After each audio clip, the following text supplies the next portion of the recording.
English స్టోరీని తెలుగులో translate చేస్తున్నాను. మంచి మందులు.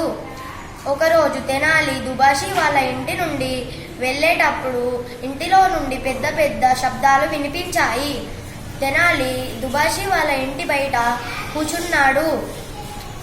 కొద్దిసేపటి తర్వాత దుబాషీ వచ్చాడు. తెనాలి అడిగాడు, దుబాషీ బాగున్నావా? నేను బాగోలేను. ఎప్పుడైతే ఇతరులతో గొడవ చేస్తానో వాళ్ళని ఏదో ఒక బాధ పెట్టే మాట అంటాను. అందుకే నా పిల్లలు, నా భార్య కూడా నాకు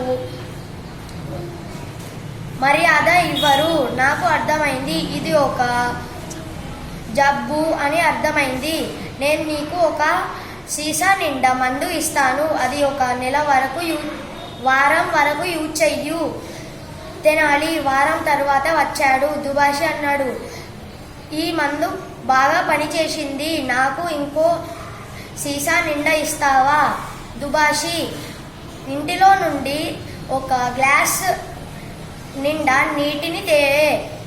ఆ నీటిని నేను ఈ సీసాలో పోస్తాను.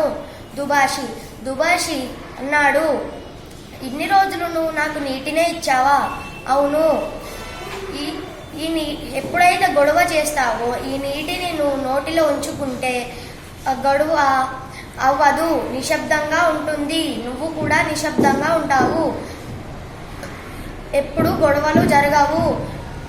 ఎప్పుడైతే గొడవలు జరుగుతాయో నోటిలో నీళ్లు ఉంచుకొని నిశ్శబ్దంగా ఉండు. ఇతరులు కూడా నిశ్శబ్దంగా ఉంటారు.